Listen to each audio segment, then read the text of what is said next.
বিষয়গুলোই মোটামুটি আমি পড়াবো।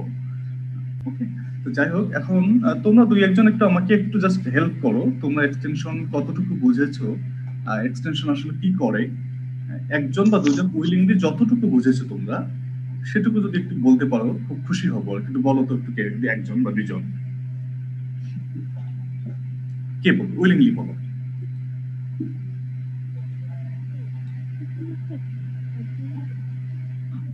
এক্সটেনশন আসলে কি, এক্সটেনশন কি করে? হ্যাঁ, স্যার তো জিয়া স্যার তোমাদের পড়াইছেন, বাই দিস টাইম তোমরা জানো। আমি ক্লাস শুরু করার আগে একটু তোমাদের একটু নলেজটা একটু জানতে চাই, তাহলে আমার জন্য ইজি হবে, তোমাদের জন্য ইজি হবে। একটু সাহস করে একজন বলো। স্যার এটা হচ্ছে non formal education. Non formal education, okay. তোমার আইডি কি 326 তুমি কথা বললা? না স্যার, 191। 191, ওকে। ফারহিন সম্ভবত, Lamia, right? Lami, Lamia Farhin. Yes, Lamia Farhin. So Lamia বলছে যে এটা একটা নন ফর্মাল এডুকেশন, রাইট?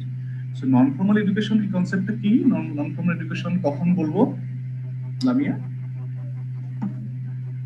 তুমি ঠিক বলেছো, এক্সটেনশন অবশ্যই নন ফর্মাল এডুকেশন, বাট এই কনসেপ্টটা কি মানে? স্যার যেখানে কোনো স্যার, এবং এটা হচ্ছে এক ধরনের কমিউনিকেশন যেটার মাধ্যমে কৃষকদের কাছে আমরা নতুন প্রযুক্তি সম্পর্কে পৌঁছে দিই, এবং এন্টায়ার তাদের যে কালচার সহ পুরো ব্যাপারটার মাধ্যমে তাদেরকে আসলে বোঝানো হয়, মানে তাদের মতো করে।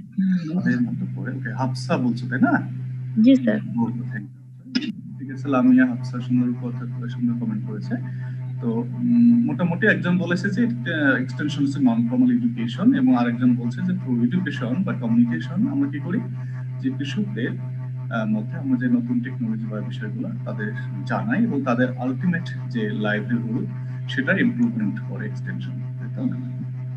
আচ্ছা, ঠিক আছে, আর একজন একটু বলুন, আর একটু কিভাবে করে এক্সটেনশন সেই কাজটা? স্যার এটা দুইটা ডাইমেনশনের মাধ্যমে এক্স্যাক্টলি হয়, যেমন মানে কমিউনিকেশন আর এডুকেশন, যেটা মানে যত ইফেক্টিভলি আমরা কমিউনিকেট করতে পারবো কৃষকদের সাথে, তত ইফেক্টিভলি তারা মানে সেই টেকনোলজিটা গ্রহণ করবে। তো এটারও একটা পদ্ধতি হচ্ছে আপনার এক্সটেনশন। রাইট, তো চমৎকার দুটো কথা বলছে যে কমিউনিকেশন এবং এডুকেশন এই টার্মটা নিয়ে আসছে সে। এটা এই যত ভালো কমিউনিকেট করতে পারবো তত এটা খুবই স্বাভাবিক, শুধু এক্সটেনশনের সাথেই নয়, তুমি যে কোনো ক্ষেত্রে তুমি যত ভালো কমিউনিকেটর হবো তুমি তত গেইন করবা। এটা এখন খুবই এটা মানে বলে কি টাইম ডিমান্ডিং বিষয়, ভালো কমিউনিকেটর হওয়া খুবই ইম্পর্টেন্ট। যাই হোক, আমার মনে হয় তোমরা যে কয়েকজন বলছো বেশ মোটামুটি ভালোই বলেছো, খুব ভালো সুন্দর কনসেপ্ট তোমাদের মধ্যে আছে। আমি আরেকজনের কাছ থেকে শুধু জানতে চাইবো, এই যে তোমরা লেভেল 2 সেমিস্টার দ্যাট মিন্স তোমরা অলরেডি 3টা সেমিস্টার কমপ্লিট করে ফেলেছো এবং সেখানে অনেকগুলো কোর্স করেছো, যেগুলো কিনা অনেকগুলো বেসিক সাবজেক্ট, যেমন তোমরা অ্যাগ্রোনমি পড়েছো, তোমরা সয়েল সায়েন্স পড়েছো, তাই না? এরকম সাবজেক্টগুলো পড়েছো তোমরা, বা তোমরা রুরাল সোসিওলজি পড়েছো। যাই হোক, আমাদের এক্সটেনশন ডিপার্টমেন্টটা একটু ডিফারেন্ট সেই কোর্সগুলো থেকে, তাই না?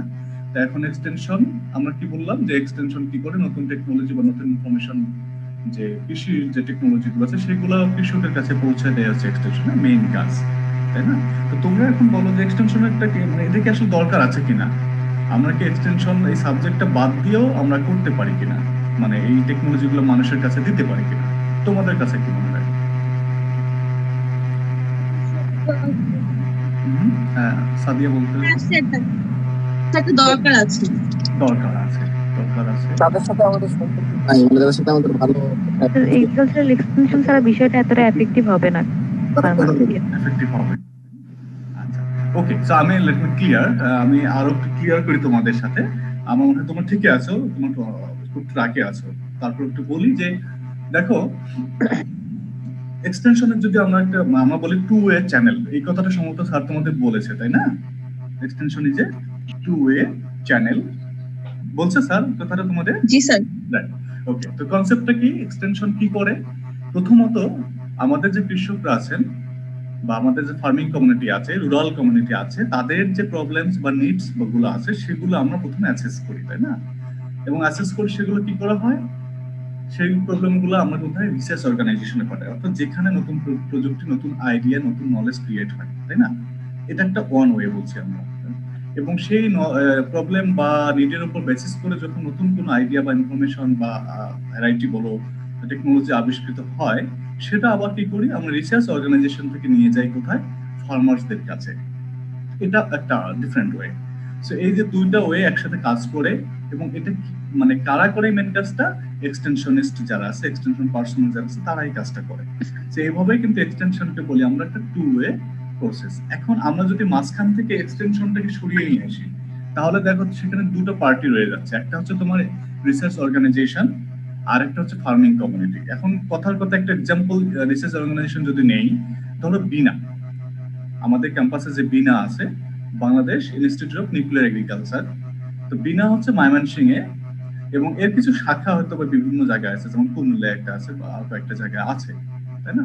বাট সারা বাংলাদেশে কিন্তু নেই। এখন আমি যদি চিন্তা করি আমার এলাকার কথা, পঞ্চগড়ের কথা যদি চিন্তা করি, পঞ্চগড়ের একজন কৃষকেরও কিন্তু আমার চাই ডেভেলপমেন্টটা হোক, যেহেতু সে বাংলাদেশের কৃষক। এখন আমার বিনা হচ্ছে ময়মনসিংহে, আর কৃষক হচ্ছে পঞ্চগড়ে। এখন দেখো এখানে গ্যাপটা কত বড়। একটা হচ্ছে প্রথমত তোমার ডিস্টেন্স, অনেক বড় ডিস্টেন্স। সেকেন্ড হচ্ছে রিসার্চার যারা আছেন, তাদের মেইন কাজ হচ্ছে রিসার্চ করে, নতুন টেকনোলজি আবিষ্কার করা, এটা হচ্ছে মেইন কাজ। তাদের কাজ এটা নয় যে টেকনোলজিটা নিয়ে সে মাঠে কৃষককে গিয়ে বোঝাবে যে ভাই এটা নেন। হ্যাঁ, ক্ষুদ্র পরিসরে তাদের কিছু ফার্ম আছে, সেটা তাদের রিসার্চ পারপাসেই তারা কিন্তু ইউজ করে থাকে, তাই না?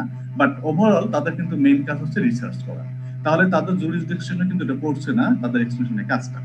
অপরদিকে একজন কৃষকের কথা যদি আমরা চিন্তা করি, একজন কৃষক সাধারণত কি হয়, একটু কনজারভেটিভ হয়, ইলিটারেট, একটু একটু সহজ সরল মানুষ হয়, এবং একটু কাইন্ড অফ বুক পড়া লোক থাকলে একটু তারা আনইজি ফিল করে, একটু ভয় পায় কাইন্ড অফ, এরকম, তাই না? সো এরকম একজন কৃষক কখনোই সাহস করে কোথাও যাবে না একটা রিসার্চ অর্গানাইজেশন যে স্যার আমাদের আপনাদের কাছে কি কি টেকনোলজি আছে আমাকে দেন, আমি সেটা গ্রহণ করবো, আমরা সেটা নেই। এটা কিন্তু কোয়াইট ইম্পসিবল একজন কৃষকের পক্ষে, তাই না? তাহলে দেখো দুইটা পার্টি হয়ে গেল, এবং এক মাঝখানে অনেক বড় একটা গ্যাপ রয়ে গেল। সেই গ্যাপটা আসলে ফুলফিল করবে কি? এই গ্যাপটা ফুলফিল করবে হচ্ছে তোমার এক্সটেনশন। এইটা ইম্পর্টেন্ট। এখন কথা হচ্ছে শুধু এক্সটেনশন পাশে আমরা তোমাদের এক্সটেনশন করাচ্ছি, বা ডিএই তে যারা এক্সটেনশনিস্ট আছে বা ডিএলএস এ যারা আছে, তারাই কি শুধু এক্সটেনশন করতে পারে কিনা, তারাই কি শুধু করতে পারে, বাকিরা করতে পারবে না কেউ? এমনটিও নয়। তুমি যদি রিসার্চ অর্গানাইজেশন থাকো, বা ইভেন দেখো আমাদের বিশ্ববিদ্যালয়ে অনেক টিচারও আছেন, আমরাও কিন্তু কিছু কিছু ক্ষেত্রে এক্সটেনশনের সাথে ইনভলভ আছে। যেমন আমরা যদি জাম প্লাজম সেন্টারের কথাই বলি, হর্টিকালচার স্যার মানে রহিম স্যার আছেন ওখানে। রহিম স্যার ওখান থেকে কিন্তু কি হয়, অনেক ভ্যারাইটি, আমের ভ্যারাইটি বলো, বিভিন্ন ফ্রুটসের ভ্যারাইটি ওখান থেকে কৃষকরা নিয়ে যান, কিন্তু সেটাও কিন্তু অন কাইন্ড অফ এক্সটেনশন, তাই না?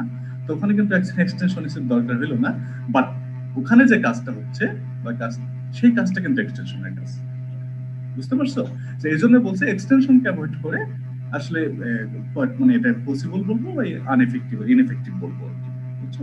এই জন্য এক্সটেনশনের দরকার। এবং যত ওই যে একজন বলছিল যে আমার এডুকেশন এবং কমিউনিকেশন এইটা যত সুন্দর করে করতে পারবো, তত আরো সাকসেসফুলি আমরা আমাদের এক্সটেনশনটা করতে পারবো।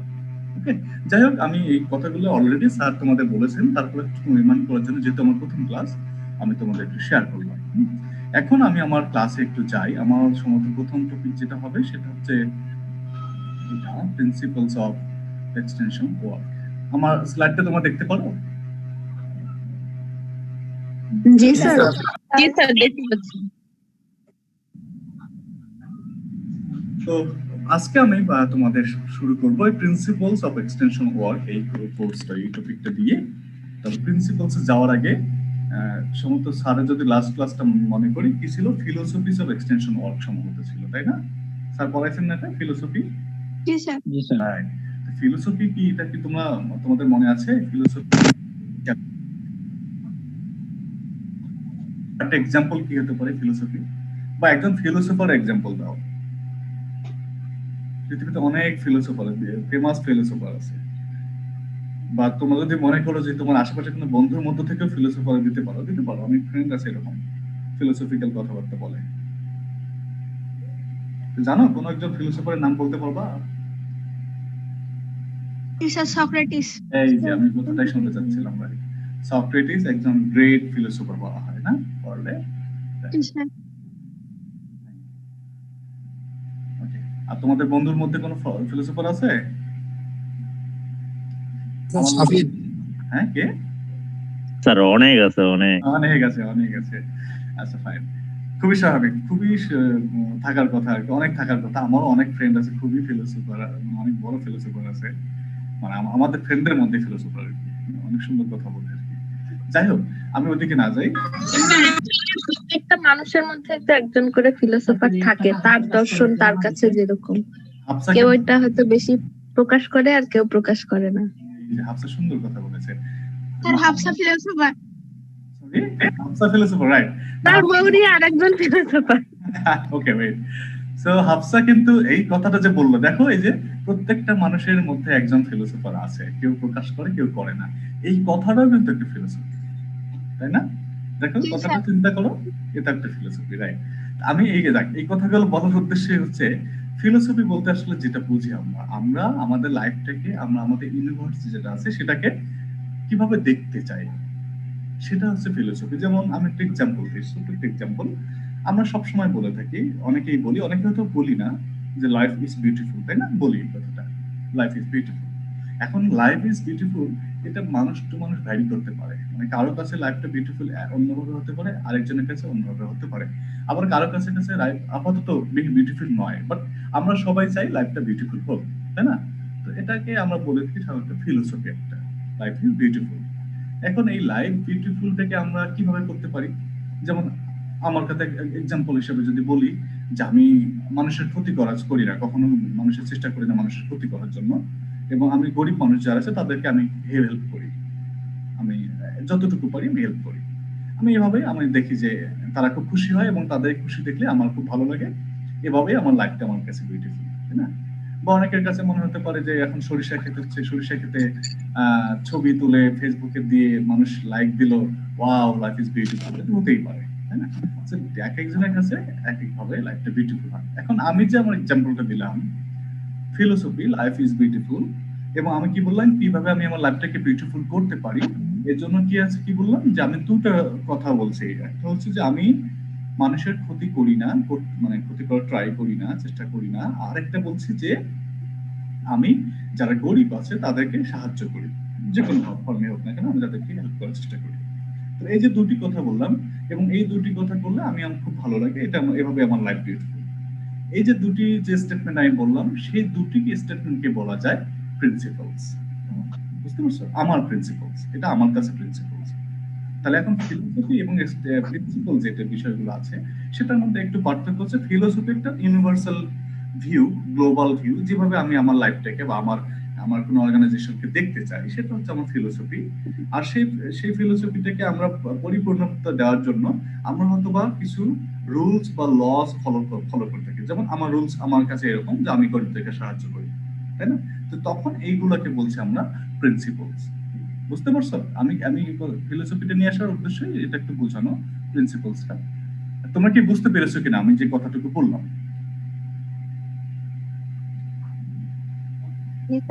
হ্যাঁ, আমি যে এক্সাম্পলটা দিলাম লাইফ ইজ বিউটিফুল এটার উপর, এবং প্রিন্সিপাল কি বললাম যে আমি কিভাবে আমার লাইফটাকে বিউটিফুল করতে পারি। ওকে, ঠিক একই ভাবে এক্সটেনশনের ক্ষেত্রে তোমরা জেনেছো গত ক্লাসে হয়তো যে ফিলোসফি বলতে কি বুঝি। এক্সটেনশনের ফিলোসফি হচ্ছে, আলটিমেট ফিলোসফি হচ্ছে, তোমরা তো অনেকগুলো ফিলোসফি বলেছো, বাট আলটিমেটলি যদি বলি যে কৃষককে আমরা কোথায় দেখতে চাই, বেসিক্যালি ফার্মিং কমিউনিটি যেটা বাংলাদেশে আছে, এবং তোমরা যদি ইন্টারন্যাশনাল অর্গানাইজেশন জব করো, ইন্টারন্যাশনাল যে কৃষক আছে, তো তাদেরকে আমরা আসলে কোন পর্যায়ে দেখতে চাই, সেটা হচ্ছে আমাদের ফিলোসফি। কিভাবে দেখতে চাই? যে আমি চাই আমাদের সমস্ত কৃষক যথেষ্ট ইকোনমিক বেনিফিট পাক, তারপরে তাদের বাইং ক্যাপাসিটি বেড়ে যায়, তারা মানে সবকিছু মোটামুটি যাদের জীবন ধারণ করার জন্য, তারপরে পুষ্টি চাহিদা নিবারণ করার জন্য যে বিষয়গুলো কেনা দরকার, এগ্রিকালচার আমরা যারা আছি আমরা সবাই চাই আমাদের কৃষকদেরকে কেন্দ্র করে তো আমাদের সমস্ত কাজ, তারা যাতে এখানে পৌঁছায়, তাই না? তো এটা হচ্ছে আমাদের আলটিমেট ফিলোসফি এগ্রিকালচার এক্সটেনশনে। এখন দেখো সেই আমরা কৃষকদেরকে ওই পর্যায়ে নিতে গিয়ে আমরা কি করছি, তাদেরকে বিভিন্ন ভাবে হেল্প করছে এক্সটেনশনের মাধ্যমে। তো সেই এক্সটেনশনের মাধ্যমে হেল্প করে যে বিভিন্ন বিষয়গুলো আছে, সেইগুলো কতগুলো প্রিন্সিপাল মেনে চলে, কতগুলো রুলস আমাদেরকে মেনে চলতে হয়। আমি এক্সটেনশন যেহেতু একটা অর্গানাইজেশন, সেক্ষেত্রে আমি আমি আমার মতো করে সার্ভিস দেবো, আরেকজন অন্যভাবে সার্ভিস দিলে যেটা হয় কারোটা ইফেক্টিভ হবে, কারোটা ইফেক্টিভ হবে না। ওভারঅল ইফেক্টিভ সার্ভিস প্রোভাইড করার জন্য আমরা কি করি, এক্সটেনশনের কতগুলো প্রিন্সিপালস কে আমরা ফলো করে থাকি। সেই প্রিন্সিপাল গুলো কি সেগুলো নিয়ে একটু আমরা দেখি কি কি আছে। যাই হোক, আমি আমার ডেফিনেশনটা অলরেডি বলেই ফেলেছি তোমাদের বিভিন্ন ফর্মে, আমি আর সেদিকে না যাই। আমি তোমরা একটু জাস্ট দেখে নাও, আমি আমার স্লাইডটা তোমাদেরকে দিব, তোমরা পরে জেনে নিতে পারো, বাট আমি ওভারঅল মেসেজটা তোমাদের দিয়েছি। এখন প্রথম যে প্রিন্সিপালটা আছে এক্সটেনশনের, সেটাকে আমরা বলে থাকি principles of need and interest. Principles of need and interest বা ইন্টারেস্ট অ্যান্ড নিডস। তো এটা বলতে কি বোঝায়? প্রিন্সিপাল অর্থাৎ আমাদেরকে অলওয়েজ কি করতে হবে, ফার্মিং কমিউনিটি যাদের আছে তাদের নিড এবং তাদের ইন্টারেস্টকে সবচেয়ে আগে প্রায়োরিটি দিতে হবে।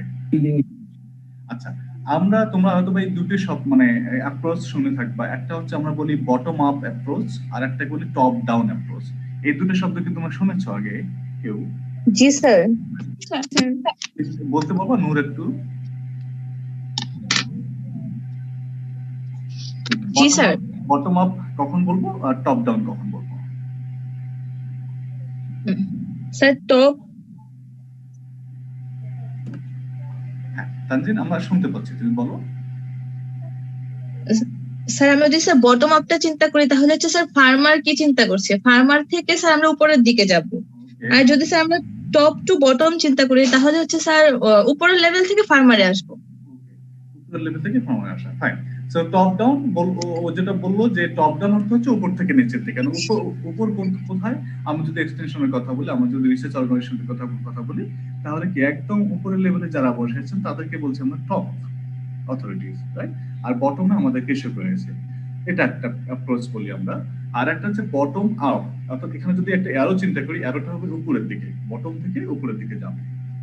এখন এই যে টপ ডাউন এবং বটম আপ, এই দুটার মধ্যে আমরা যদি আমাদের এক্সটেনশনের কথা বলি, ফার্মার্সের সোশিও ইকোনমিক কন্ডিশনের কথা বলি, কোন অ্যাপ্রোচটা তোমার কাছে, আমি তানজিনকেই জিজ্ঞেস করি, তোমার কাছে কোনটা ভালো মনে হয়, কোনটা করা উচিত বলো তো? Sir bottom up. Bottom up করা উচিত, তাই না? ইয়েস, জি স্যার। এক্স্যাক্টলি। কারণটা হচ্ছে কি, আমরা কাজ করছি কাদেরকে নিয়ে? আমার সেন্টার কারা? আমার সেন্টার হচ্ছে তোমার কৃষকরা। আমরা এত কিছু, ওই যে তোমরা এত কষ্ট করে পড়াশোনা করছো, আমরা এত কষ্ট করে পড়াচ্ছি তোমাদের, এত কষ্ট করে গবেষণা করছে তাদের জন্য, আলটিমেটলি তো আমাদের কৃষকের জন্য, তাই না? এখন আমি এত কষ্ট আমার মতো করে করলে কিন্তু হবে না, আমাকে কৃষকের কথা মাথায় রেখে কষ্টটা করতে হবে, তাই না?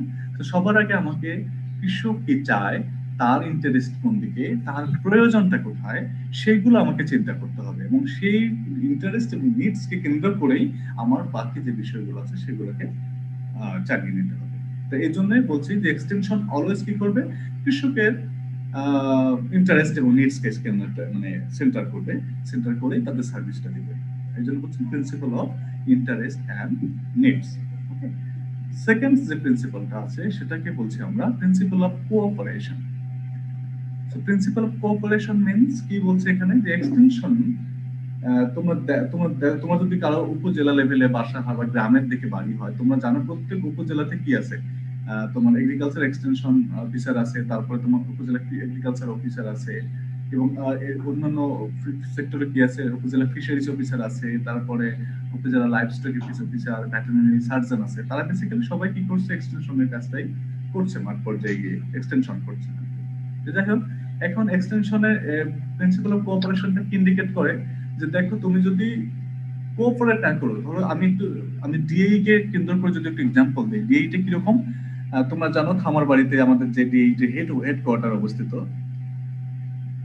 ডিএই হচ্ছে হেডকোয়ার্টার, তারপরে এর পরেই আছে কি বিভিন্ন রিজিওনাল অফিস আছে। বাংলাদেশে মোটামুটি 14টা রিজিয়ন আছে, সেই 14টা রিজিয়নে 14 জন এডি বসে থাকেন, এবং প্রত্যেকটা জেলা শহরে প্রত্যেকটা ডিস্ট্রিক্টে ডিডি থাকেন, এবং প্রত্যেকটা উপজেলা ইউএও, উপজেলা এগ্রিকালচার অফিসার এবং এক্সটেনশন অফিসার থাকেন।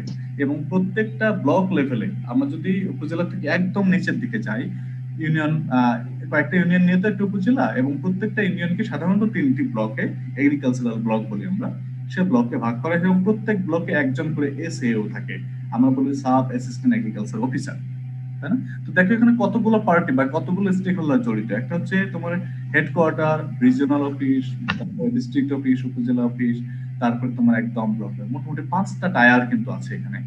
এখন কোনো ফরম্যাটে কোনোভাবে যদি কোনো একটা টায়ার এখানে কোঅপারেট না করে, তাহলে কিন্তু তোমার এক্সটেনশন যে প্রোগ্রামটা সেখানে কিন্তু হ্যাম্পায়ার হবে। এটা একটা এক্সাম্পল। আরেকটা এক্সাম্পল কি আসতে পারে, তুমি ধরো কয়েকজন কৃষককে নিয়ে তুমি কাজ করছো, বাট এই তুমি এক্সটেনশন অফিসার হিসেবে এবং একটা ফার্মার্স গ্রুপ, এবং এই ফার্মার্স গ্রুপের মধ্যে অনেক লিডার থাকে, তারপরে এলাকার লিডার থাকে। এখন এই কোনো ফরম্যাটে কেউ যদি তোমাকে কোঅপারেট না করে, ধরো তুমি বিশেষ ক্যাডার হয়ে তুমি এখান থেকে পঞ্চগড়ে একটা বা সরি একটা দিনাজপুরে একটা উপজেলায় তুমি জয়েন করলা, তুমি ওখানকার কিছু জানো, তোমার বাসা হচ্ছে সিলেট, তুমি ঠাকুরগাঁও কিছু বা দিনাজপুরে কিছুই চেনো না, সেখানে তুমি এক্সটেনশনের কাজ করতে গেলে অবশ্যই লোকাল লিডার যারা আছে, লোকাল লিডার বলতে যে আমরা আমরা যে স্কুল মাস্টার বলি, তারপরে পঞ্চায়েত প্রধান বা ইমাম সাহেব বা অন্যান্য পুরোহিত মোড়ল টাইপ বা মেম্বার চেয়ারম্যান, হ্যাঁ, তাদেরকে ইন্ডিকেট করছে লোকাল লিডার হিসেবে। তারা যদি কোন ইউনিয়নের চেয়ারম্যান যদি বলে যে আপনি আমার ইউনিয়নে ঢুকতেই পারবেন না, তুমি কিন্তু আসলে ঢুকতে পারবে না, ইম্পসিবল, কারণ এটা তার টেরিটরি, সে যা বলবে তাই হবে, তাই না? তো এই যে এই ক্ষেত্রে কি হলো, ওই চেয়ারম্যানের কোঅপারেশন যদি না পাও তুমি, তোমার প্রোগ্রামটা কিন্তু কন্টিনিউ হচ্ছে না। এই জন্য এক্সটেনশন পার্সোনাল যারা আছে তারা সবসময় খুব পোলাইট হয়, খুব ভালো কমিউনিকেশন মেনটেন করে, সবার সাথে ইন্টারপার্সোনাল যে স্কিল বা রিলেশনশিপ যেটা, সেটা মেনটেন করতে হয় একজন এক্সটেনশন পার্সোনালকে। বুঝতে পারছো? এই জন্য এটাকে বলছে আমরা principal of cooperation. That means without cooperation from any stakeholder you cannot provide the exact or efficient service to the farmers. Okay. Third principle of participation. Cooperation একটা বললাম, এবার বলছে পার্টিসিপেশন। এবার হচ্ছে পার্টিসিপেশনটা ইম্পর্টেন্ট, রাইট? এখন কথা হচ্ছে যে একজন কৃষক 20 জন কৃষককে নিয়ে তুমি একটা গ্রুপ করলা এবং তারা বললো যে স্যার আমরা থাকবো আপনার সাথে। তারপর তুমি যখন যেদিন প্রোগ্রাম করতে গেলে তারা ওখানে মাদুর বিছিয়ে দিয়েছে, উঠানের মধ্যে চেয়ার টেবিল দিয়েছে, সবকিছু আছে, কিন্তু একজন কৃষক বা 2 জন কৃষক বসে আছে, বাকিরা স্যার আমরা আসলে এখন বলবো না, আমরা তো আপনাকে সবকিছু সাহায্য করলাম, কোঅপারেট করলাম আপনাকে। সেক্ষেত্রে কিন্তু কি হলো, সেক্ষেত্রে তুমি কিন্তু সাকসেসফুল প্রোগ্রামটা করতে পারবে না। দ্যাট মিনস এখানে অ্যাক্টিভ পার্টিসিপেশন দরকার, শুধু কোঅপারেশন থাকলেই চলবে না, সবার অ্যাক্টিভ পার্টিসিপেশন দরকার। অর্থাৎ আমি যাদেরকে নিয়ে কাজ করছি তাদের অ্যাক্টিভ পার্টিসিপেশনটা দরকার এখানে। এখন এই পার্টিসিপেশনটা নিয়ে আসার কিন্তু দায়িত্ব তোমারই, এক্সটেনশন মানে পার্সোনাল বা এক্সটেনশন সার্ভিস প্রোভাইডার হিসেবে তোমারই দায়িত্ব। কখন একজন কৃষক পার্টিসিপেট করবে ওই প্রোগ্রামটায়, আবার ওই প্রথম প্রিন্সিপালটা যদি আমরা যাই, যখন একজন কৃষক দেখবে যে এই প্রোগ্রামটা পার্টিসিপেট করলে মোটামুটি তার নিড যেটা আছে সেটা ফুলফিল হবে। ধরো তোমার এলাকায় তুমি একজন এক্সটেনশন অফিসার, তোমার এলাকায় ধরো যে রাইস ফার্মার যারা আছে তাদেরকে নিয়ে তুমি একটা প্রোগ্রাম করতে যাচ্ছ, শুধুমাত্র ধান চাষ যারা করে। এখন সেখানে যদি একজন সবজি চাষিকে তুমি জোর করে বসাতে চাও, ভাই বসেন ভাই আপনাকেও শিখাবো, সেক্ষেত্রে তারা কিন্তু এটা কিন্তু তার ইন্টারেস্ট নয়, তাই না? তার ইন্টারেস্ট যদি সবজি জাতীয় ফসলের উপর যদি কোনো প্রোগ্রাম থাকে তখন কিন্তু সে পার্টিসিপেট করবে, তাই না? এটা একটা বিষয়। তো এই জন্য বলছি principal of participation. That means তোমার যে স্টেক হোল্ডার যারা আছে সবার অ্যাক্টিভ পার্টিসিপেশনটা কি করবে, তোমাকে সাকসেসফুল হতে সাহায্য করবে আর কি তোমার এই সার্ভিসে। ওকে, সো এটা হচ্ছে প্রিন্সিপালস অফ পার্টিসিপেশন। এরপরে আমাদের দেশে যেটা আসবে প্রিন্সিপাল অফ কালচারাল ডিফারেন্স, অত্যন্ত ইম্পর্টেন্ট একটা প্রিন্সিপাল। ওকে, তো কালচারাল ডিফারেন্স বলতে কি বুঝি আমরা, বা কালচার বলতে কি বুঝি আমরা? কোন একটা সোসাইটিতে আমাদের যে নর্মস ভ্যালুস গুলো বা কালচার গুলো আছে, কিরকম আমরা আমাদের বাংলাদেশের পার্সপেক্টিভে কি করি, বড়দের দেখলে সালাম দিই, তারপরে ছোটদের দেখলে আমরা স্নেহ করি, এটা একটা আমাদের নর্মস বা ভ্যালুস বলে থাকি আমরা। তারপরে আমরা ধরো যে বাংলাদেশ তো মেজরিটি মুসলিম ইসলামিক কান্ট্রি, মানে মেজরিটি মানুষ হচ্ছে মুসলিম, তাই না? তো সেখানে কিছু নিষেধাজ্ঞা বিধিনিষেধ আছে। কিরকম বাংলাদেশের ক্ষেত্রে যদি এখন আমরা যদি বলি যে যারা কৃষক আছে তাদেরকে আমরা এখন মাছের খামারের পরিবর্তে আমরা এখন থেকে সাপের খামার করতে বলবো, বা আমরা যদি আরো বলি যে পিগ ফার্ম যেমন ওয়ার্ল্ডে অন্য জায়গায় হয়তো খুব প্রমিজিং, কিন্তু বাংলাদেশে কিন্তু সেটা আমরা করতে পারবো না। কারণটা কি, বাংলাদেশের কালচারে সেটা কিন্তু নিষেধ করা আছে, বা সাপের খামারও কিন্তু বাংলাদেশে নিষেধ করা আছে, তাই না? তো এই বিষয়গুলো কিন্তু একজন এক্সটেনশন পার্সোনাল যারা আছেন খুব কেয়ারফুলি দেখবেন যে কারো কালচার যাতে কোনোভাবে ডিসরেসপেক্ট করা না হয়, সবাইকে আমরা রেসপেক্ট করব এবং সেই রেসপেক্ট থেকে আমরা কিন্তু আমাদের সার্ভিসটা দিয়ে যাব। বুঝতে পারছো? ঠিক একইভাবে আমরা যদি আরো একটু অন্যভাবে এক্সাম্পল দিই, ধরো সিলেটের যে কৃষকজন আছেন, বা তুমি যদি এখন নোয়াখালী কৃষকের কথা চিন্তা করো, সিলেটের যে, আমি জানি না সিলেটের তোমরা বা নোয়াখালী কেউ ওখানে আছো কিনা, অন্যভাবে নিও না, আমি জাস্ট বলছি এইভাবে যে তোমাদের মানে ওখানকার যে ল্যাঙ্গুয়েজটা, সো সিলেটের ল্যাঙ্গুয়েজ খুবই কঠিন বোঝা, বিশেষ করে আমাদের পক্ষে। একেবারে চিটাগাংয়ের ল্যাঙ্গুয়েজ খুবই কঠিন বোঝা, খুবই কঠিন, বোঝা যায় না। নোয়াখালী কিছুটা বোঝা গেল, বেশ কঠিন, তাই না? তো এখন ময়মনসিংহ একটা মোটামুটি বোঝা যায়। এখন তোমার বাসা হচ্ছে সিলেট, তুমি একজন, যেমন যেটা হয় আর কি, যে অনেকেই আমরা চাই না আমাদের ল্যাঙ্গুয়েজটা ঠিক করতে, যাই হোক তোমার বাসা সিলেট, তুমি এক্সটেনশন অফিসার হয়েছে নোয়াখালীতে। এখন নোয়াখালীতে গিয়ে যদি তুমি সিলেটি ভাষায় কথা বলা শুরু করে দাও, যে ভাই তোমার ভাষায় তুমি যদি বলো, তাহলে কি ওখানকার লোকজন কিছু বুঝতে পারবে না। তো না বুঝতে পারলে কি হবে? তোমার এই প্রোগ্রামটা সাকসেসফুল হবে না, এক্সটেনশন সাকসেসফুল করতে পারবে না, তাই না? তো এটা কিন্তু ওয়ান কাইন্ড অফ কালচার, যেটা কিনা আমাকে রেসপেক্ট করতে হচ্ছে। তুমি যখন এডুকেটেড, স্যার এখানে কি স্যার মানে নিয়োগ দেওয়ার ক্ষেত্রে এরকম কোনো অঞ্চল ভেদ করে, মানে যে অঞ্চলের মানুষ সেই অঞ্চলে নিয়োগ দেওয়া হয়, এমন কোনো ব্যাপার আছে কি? কোনো ব্যাপার নেই, কোনো ব্যাপার নেই। আসলে আমি যেটা রেকমেন্ডেড সেটা হচ্ছে যে আমরা সবাই তো এখানে পড়াশোনা করছি। দেখো তোমরা হায়ার একটা এডুকেশন ইনস্টিটিউশনে পড়তেছো, বাংলাদেশের সর্বোচ্চ মানে একটা শিক্ষা প্রতিষ্ঠান, সর্বোচ্চ বড় লেভেলের শিক্ষা প্রতিষ্ঠান, বিশ্ববিদ্যালয় আমরা বলি। তোমরা এখান থেকে অনেকে হয়তো দেশের বাইরে যাবা, তাই না? দেশের বাইরে, বা অনেকে এস্টাবলিশড হবা দেশের বাইরে, ইউএস, আমেরিকা, ইউকে, অস্ট্রেলিয়া থেকে শুরু করে সব জায়গায় যাবা। তো বুঝতে পারছো তোমার কিন্তু মানে দরজাটা সারা পৃথিবীর জন্য খোলা, এমন একটা পর্যায়ে তুমি এখন পড়াশোনা করছো। এই পর্যায়ে এসে যদি আমি আমার লোকালিটি থেকে বেরোতে না পারি, সেটা কিন্তু একটা, আমি বলি আমার কাছে মনে হয় যেটা আনফরচুনেট, তাই না?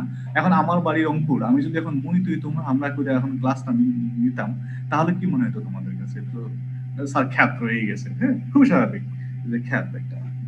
তো এভাবেই, যাই হোক, আমরা চেষ্টা করব। আমি জানি অনেকেই আমাদের বিশ্ববিদ্যালয়ে আমরা যেটা দেখতে পারি, অনেকেই আছে যেটা কিনা ওই ল্যাঙ্গুয়েজে সবসময় কথা বলার চেষ্টা করে, বাট এটা সম্ভব, চেঞ্জ করা খুবই সম্ভব। আমি একটু ধরেই বলি, ময়মনসিংহ এর কিছু মনে করো না, ময়মনসিংহ এর যারা স্টুডেন্ট আছে, কেন জানি তারা ছাড়তে চায় না, তাই না? হয়তো বলে এলাকার কারণে, যেহেতু সবসময় তাদের এই এলাকার মানুষের সাথে কমিউনিকেট করতে হয়, ওইভাবে করলে ভালো হয়। কিন্তু একই সাথে এটার পাশাপাশি অবশ্যই তোমাকে একটু তোমার মানে অন্য এলাকার মানুষের সাথে তোমার কথা বুঝতে পারে, হ্যাঁ, ঠিক নোয়াখালী, সিলেট বা বরিশাল বলো, বা ইভেন রংপুরের বলো, হ্যাঁ, তোমাদের একই, সবার জন্য একই মেসেজ, যে তোমরা অবশ্যই চেষ্টা করবা ওখান থেকে একটু বের হয়ে এসে, যাতে সবাই তোমার কথা, সব অঞ্চলের মানুষের সাথে তোমাদের কথা বুঝতে পারে, তাই না? যাই হোক, আমি খুব বেশি ডিটেলসে না যাই এদিকে, আমি অনেক কথা বলে ফেলছি। এরপরে যে তোমার প্রিন্সিপালটা আছে, সেটাকে বলছে আমরা গ্রাস রুটস অর্গানাইজেশন। তোমরা এই গ্রাস রুটস এই শব্দটা শুনেছো কিনা আগে? অবশ্যই শোনার কথা, আমি জানি। কে শুনেছো গ্রাস রুটস? হ্যাঁ, তৃণমূল পর্যায়ে স্যার, তৃণমূল পর্যায়ে, একদম মাঠ পর্যায়ে, হ্যাঁ, মাঠ পর্যায়ে তাদেরকে আমরা বলছি গ্রাস রুটস অর্গানাইজেশন। এখন গ্রাস রুটস এক্সটেনশন সবসময় কি করবে? গ্রাস রুটস অর্গানাইজেশনকে অবশ্যই রেসপেক্ট করবে, প্রায়োরিটি দিবে। এখন কিভাবে এক্সাম্পল হিসেবে এখন নিয়ে আসতে পারি এরকম, যে আমাদের ফার্মার্স যারা আছে বাংলাদেশে, বাংলাদেশে কত ধরনের ফার্মার আছে তোমরা কি জানো? কেউ কি তোমাদের, আমি জানি না আইডিয়া দিয়েছে কিনা এখন পর্যন্ত। বাংলাদেশের ফার্মারকে যদি আমরা গ্রুপ করি, কয়টা গ্রুপে আমরা ভাগ করতে পারি? আমরা যদি অ্যাক্সেস টু ল্যান্ডের উপর বেসিস করে থাকি, আমি এখানে 3টা গ্রুপে দেখছিলাম, 3টা গ্রুপে ভাগ করা যায়। কি কি দেখেছো বলো তো?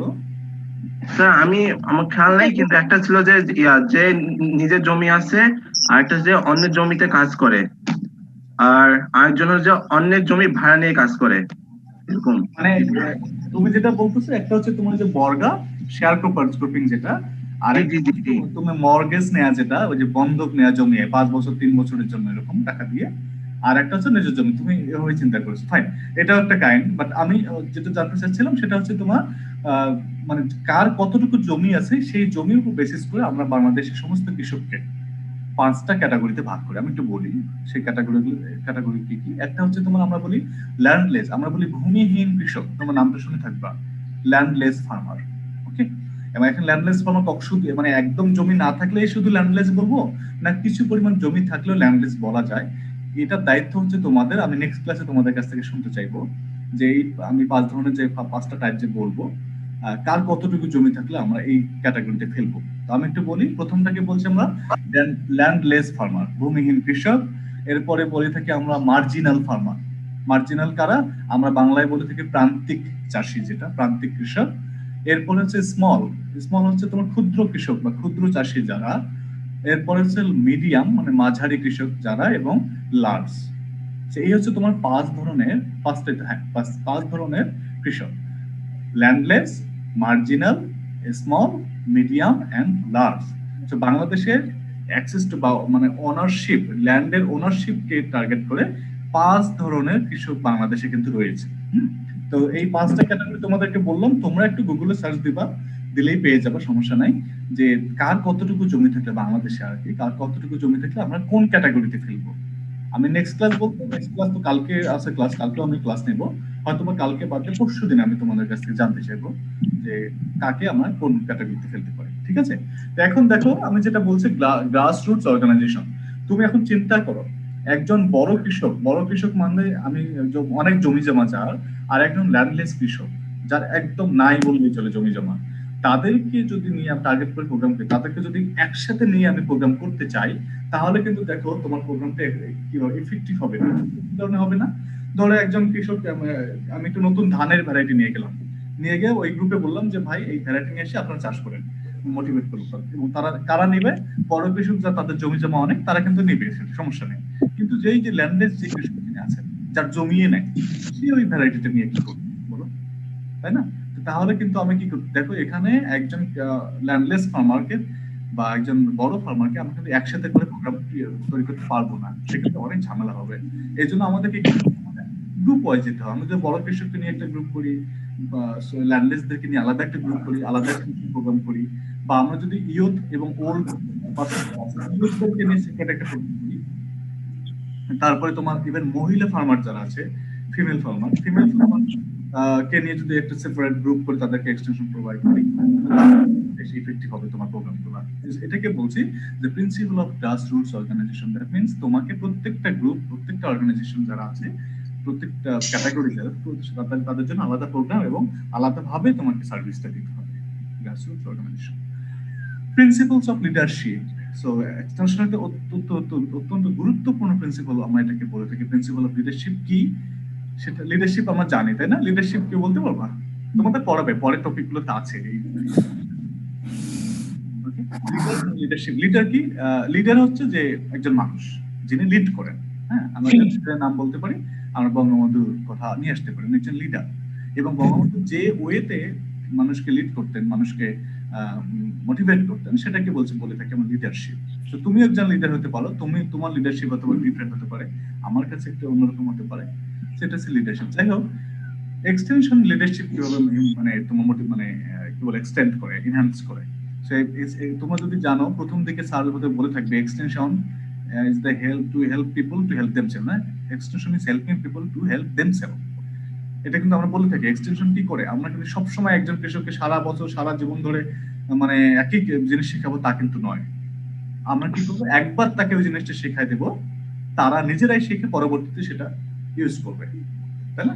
এভাবেই কিন্তু কি করে এক্সটেনশন ফার্মার্স যে লিডারশিপ যে গুণগুলো আছে, সেগুলোকে আমরা বের করে নিয়ে আসি এবং তাদেরকে আমরা এক্সপার্ট বা লিডার বানিয়ে দেই, যাতে করে তারা নিজেরাই পরবর্তীতে তারা তাদের চালিয়ে এক্সটেনশন কখনো একজন কৃষককেই শুধু সবসময় একই রকম সার্ভিস দেবে তা কিন্তু নয়। এক্সটেনশন এই কাজটা করে না। তো তোমরা জানো এক্সটেনশন কি করে? এক্সটেনশন পরামর্শ দেয়, বুদ্ধি দেয়, ডিরেকশন দেয়, আর কাজটা মেনলি কে করে? ফার্মার্সই করে, তারাই করে, তাই না? তো এভাবেই তাদেরকে আমরা কি করি, লিডারশিপ ডেভেলপ করি। এবং তোমরা যখন দেখবে যে বিভিন্ন গ্রুপে আমরা যখন কৃষকদেরকে ট্রেনিং দেই বা বিভিন্ন গ্রুপে যখন প্রোগ্রাম করি, সেই গ্রুপে কিন্তু আমরা ইভেন লিডারও ঠিক করে দিই। আমরা ধরো প্রেসিডেন্ট ঠিক করে দিই, সেক্রেটারি ঠিক করে দিই, মেম্বার্স, ট্রেজারার করা থাকে। তোমরা ফার্মার ফিল্ড স্কুলের নাম শুনে থাকবা, শুনেছো? বাংলায় কৃষক মাঠ স্কুল বলো, কেউ কি শুনেছো কৃষক মাঠ স্কুলের নাম? আচ্ছা, না শুনে থাকলে আজকে শোনো এবং কিছু হয়তো আরো শুনবা। কৃষক মাঠ স্কুল একটা আছে, আমরা বাংলায় বলি, আসলে ইংলিশে ফার্মার ফিল্ড স্কুল বলা হয়ে থাকে। আমরা আইপিএম এর নাম শুনেছি না? আইপিএম, এটা তো শোনো। এই আইপিএম শুনো নাই তোমরা? ইন্টিগ্রেটেড পেস্ট ম্যানেজমেন্ট শুনো নাই? আমরা মানে যারা মোটামুটি একটু শহরের দিকে আছে তাদের তো এগুলো শোনা। হ্যাঁ, শহরের দিকে যারা হয়তো বা একটু পরে শুনবা, কিন্তু গ্রামের তাদের শোনার কথা। ফার্মিং ফ্যামিলি থেকে কেউ আছো কিনা, মানে অথবা নিজেরাই কৃষিকাজ করো, থাকার কথা। যাই হোক, আইপিএম হচ্ছে ইন্টিগ্রেটেড পেস্ট ম্যানেজমেন্ট। এটা তোমরা শুনবা, প্যাথোলজি হয়তো বা তোমাদের এই সেমিস্টার আছে, তাই না? প্ল্যান্ট প্যাথোলজি আছে কি এই সেমিস্টার? জি স্যার। তাহলে তোমরা ওখানে শুনবা। বা এন্টোমোলজি থাকলে সেখানেও শুনতে পারবা। আইপিএম হচ্ছে ইন্টিগ্রেটেড পেস্ট ম্যানেজমেন্ট, অর্থাৎ ফসলে পোকামাকড় মারার যে একটা প্রসেস, কয়েকটা মেথড একসাথে করে আমরা সেটা করে থাকি, সেটাকে বলছি আমরা আইপিএম, ইন্টিগ্রেটেড পেস্ট ম্যানেজমেন্ট। যাই হোক, তো ফার্মাফিল্ড স্কুল নামক ওনারাই বলবেন, স্যাররা বলবেন। যাই হোক, এই ফার্মাফিল্ড স্কুলে সাধারণত কি করা হতো, এই আইপিএম কে মানে এক্সটেনশন করার জন্য একটা স্কুল ক্রিয়েট করা হতো, যেটাকে বলছে out of school, out of school programme. মাঠে বসে কৃষককে শেখানো হতো কোনটা উপকারী পোকা, কোনটা অপকারী পোকা, হ্যাঁ, কোনটা মানে কোনটা কীটনাশক দিলে কোন পোকাটা মরবে, কোন পোকাটা মারা যাবে না, কোন পোকাটা কি রকম ক্ষতি করে, একদম হাতে কলমে কৃষকের মাঠে শেখানো হয়। এটা একটা গ্রুপ করে করা হয়, এফএফএস একটা গ্রুপ করে করা হয়। সেই গ্রুপে এরকম তোমার কি থাকে, লিডার থাকে, হ্যাঁ, তারপর প্রেসিডেন্ট, সেক্রেটারি থাকে, ট্রেজারার থাকে, অন্যান্য অনেকেই থাকে আর কি, মেম্বার থাকে। তো যাই হোক, আলটিমেট কথা হচ্ছে আমার এক্সটেনশন কি করবে, প্রিন্সিপাল হচ্ছে লিডারশিপটা, এটাকে এনহ্যান্স করা, লিডারশিপ কোয়ালিটি ডেভেলপ করা কৃষকের মাঝে, তাতে করে নিজেরাই হেল্প করতে পারে। Principal of trend specialist, principal of trend specialist কি দেখো, একদম বেসিক কথা যদি যাই, এক্সটেনশন কি করে, এক্সটেনশন সাধারণত এক্সটেনশনের মেইন কাজটা হচ্ছে এক জায়গা থেকে একটা জিনিস নিয়ে আরেক জায়গায় জিনিসটা দিবে, রিসার্চ অর্গানাইজেশন টেকনোলজি নেবে এবং ফার্মারের কাছে দেবে, ফার্মারের কাছে তাদের প্রবলেম নেবে, রিসার্চ অর্গানাইজেশন দেবে, তাই তো? এটা হচ্ছে তার মেইন কাজ, লিঙ্ক করে দেয়া। এক্সটেনশন মেইন কাজটা হচ্ছে এই কাজটা, তাই না? বাট এখানে এখন ধরো কৃষকের জমিতে এমন একটা পোকা ধরছে, সেই পোকাটা তুমি এক্সটেনশন হিসেবে চিনবা না। কারণটা হচ্ছে কেন চিনবা না, তুমি এক্সটেনশন অফিসার মানে কোন ব্যাকগ্রাউন্ড থেকে যাবা, যদিও এগ্রিকালচার তুমি পড়ছো, তো পোকামাকড় নিয়ে ডিল করে তুমি যদি এন্টোমোলজিতে মাস্টার্স না করো, তোমার যদি খুব হিউজ নলেজ না থাকে, তাহলে কিন্তু সমস্ত পোকাকে তুমি চিনতে পারবে না। তুমি যদি প্যাথোলজিতে, প্লান্ট প্যাথোলজি মাস্টার্স নাও, সমস্ত ডিজিজকে তুমি চিনতে পারবে না। তুমি যদি এখন মানে কেমিস্ট্রিতে মাস্টার্স করো, তাহলে কিন্তু বুঝতে পারছো যে তুমি হয়তো বা, আমি মাস্টার্স বলছি এই কারণে যে তুমি এই বিষয়ে একটু এক্সপার্ট কম। সেক্ষেত্রে এখন কি দেখা যায়, তুমি ধরো কৃষি অফিসার হিসেবে গেছো, মাঠে এমন একটা পোকা আসছে, সেই পোকাটা তুমি চিনতে পারছো না, তাহলে তোমাকে এখন কোথায় পাঠাতে হবে সেই পোকাটা, যিনি ওই স্পেশালিস্ট, তাই না? হয় কোনো এন্টোমোলজিস্ট অথবা ক্রপ প্রোটেকশন স্পেশালিস্ট নামে ডিএইতেই মানে কিছু অফিসার আছেন, একটা পোস্ট, কিছু পোস্টই আছে, আমরা বলি ক্রপ প্রোটেকশন স্পেশালিস্ট। তাদের কাছে আমরা কিন্তু পরামর্শ নিতে হবে অবশ্যই, যে ভাই এই পোকাটা কি, ওখানে যদি না হয় পরবর্তীতে হয়তো কোনো ইউনিভার্সিটির ল্যাবে পাঠানো হলো, এটা অ্যানালাইসিস করে দেখেন পোকাটা কি এবং কিভাবে ক্ষতি করে, তাই না? তো এক্সটেনশন, তুমি দেখো সিম্পলি এক্সটেনশনের কাজটাই যেহেতু শুধু লিঙ্ক করে দেয়া, সেক্ষেত্রে অবশ্যই স্পেশালিস্ট যারা আছে তাদের পরামর্শ ব্যতিরেকে এক্সটেনশনটা কিন্তু করা কঠিন, তাই না? তাদের পরামর্শ ছাড়া ডিফিকাল্ট হয়। এই জন্যই অবশ্যই এক্সটেনশন পার্সোনাল যারা আছে তারা অবশ্যই কি করবে, সবসময় স্পেশালিস্ট, হ্যাঁ ডিএইতে স্পেশালিস্ট আছে, তারাই নিয়োগ দেয় সাধারণত, বাট তাদের মানে যে মতামত, তাদের যে অপিনিয়ন, তাদের যে এক্সপার্টিস, সেটা কিন্তু নিয়ে এক্সটেনশন কাজ করবে। এটাকে বলছে আমরা প্রিন্সিপাল অফ ট্রেন্ড স্পেশালিস্ট। আচ্ছা, এরপরে কি আছে তোমার প্রিন্সিপাল অফ স্যাটিসফ্যাকশন, একদম আলটিমেট কথা, যেটা আমরা আসলেই যারা এক্সটেনশনিস্ট হিসেবে সার্ভিসটা দেব এবং যারা নিব অর্থাৎ ফার্মার, আলটিমেট টার্গেটটা হচ্ছে আমরা যাতে সবাই খুশি থাকি। অর্থাৎ কি, আমি যে টেকনোলজি কৃষককে দিব, সেই টেকনোলজি কৃষক গ্রহণ করে অ্যাপ্লাই করে আউটপুট যেটা হবে সেটা পেয়ে তারা যাতে হাসি খুশি থাকে এবং তাতে করে না পরবর্তী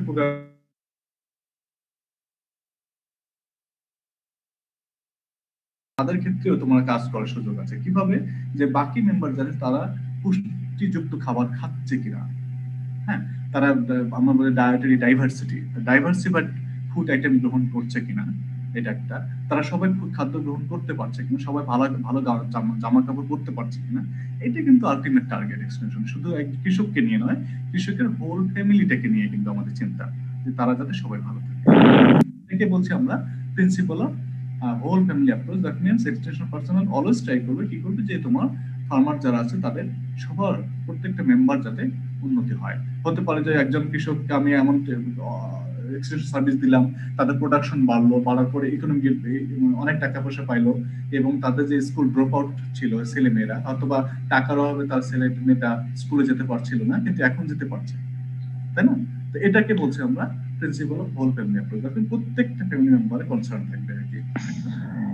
ফাইনালি যেটা প্রিন্সিপাল আমরা বলছি, যে principal of applied science and democracy.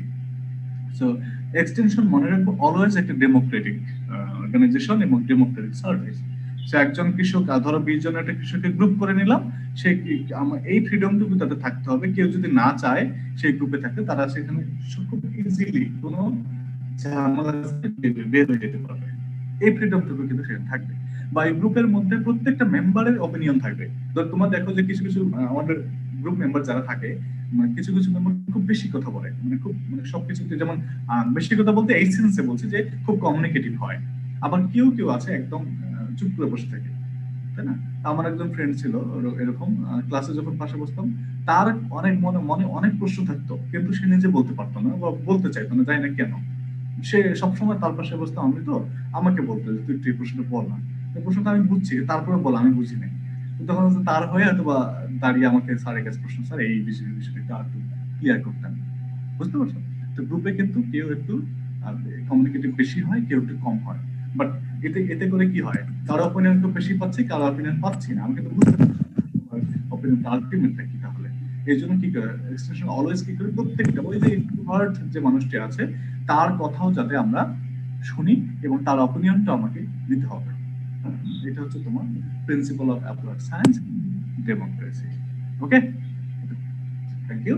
এই হচ্ছে তোমার মোটামুটি ক্লাস। তো আলোচনা নিতে চাইছিলাম কিন্তু হবে না। যাই হোক, তোমাদের কি কোনো প্রশ্ন আছে কিনা? আমি যতটুকু ক্লাস নিলাম প্রিন্সিপালস এর উপরে, তোমরা কি বুঝতে পেরেছো আমি যতটুকু বলেছি? জি স্যার। ওকে, তো খুশি হলাম শুনে, আমি বোঝাতে পেরেছি তোমাদের। যাই হোক, তারপরে যদি কোনো প্রশ্ন থাকে, আগামীকালকে যে ক্লাসটা সেটাও আমি নেবো সম্ভবত 10টায়। আমি যে টাইমটা এখন যাই না, আগামীকাল এবং পরশু, অর্থাৎ এই সপ্তাহে প্রত্যেকটা ক্লাস আমি নেব। তোমরা থেকো সবাই। স্যার, এই সেমিস্টারে কি এটার উপর আমাদের কোনো প্র্যাকটিস করানো হবে? মানে এগুলো আসলে আমি বলতেছি কৃষকের সাথে আমার এভাবে কথা বলতে হবে, আসলে কিভাবে কথা বলতে হবে এগুলো কি কথা বলে দেখানো হবে কি? Thank you, thank you. আমাদের এটা থিওরি কোর্স পড়াচ্ছে, হ্যাঁ তোমাদের মেসেজটা দিতে হবে আমাকে। যাই হোক, ভালো কথা বলছো, মনে করে দিচ্ছ। আচ্ছা, তোমাদের প্র্যাকটিক্যাল যে কোর্সটা আছে, এটা তো আমার থিওরি পড়াচ্ছে এখন। তোমাদের প্র্যাকটিক্যাল যে কোর্সটা সাধারণত পড়ায়, সেই কোর্সটা কিন্তু আমরা খুব তাড়াতাড়ি হয়তো তোমাদের শুরু করে দেবো। এবং সেই শুরু করতে গিয়ে একটা প্রবলেম কি, ওটা তো কোনো রুটিন নেই এবং ইউনিভার্সিটি থেকে স্ট্রিক্টলি বলা নেই। বাট কেউ কোনো ডিপার্টমেন্ট চাইলে সেটা নিতে পারবে এবং সেটা তোমাদের জন্য আশা করি ভালো হবে। কারণ যেটা হয়, ইউনিভার্সিটি যদি ওপেন হয় এখন, অথবা 1 মাস সময় পাবে, 1 মাসের মধ্যে সমস্ত প্র্যাকটিক্যাল গুলার চাপ তোমাদের উপর পড়বে।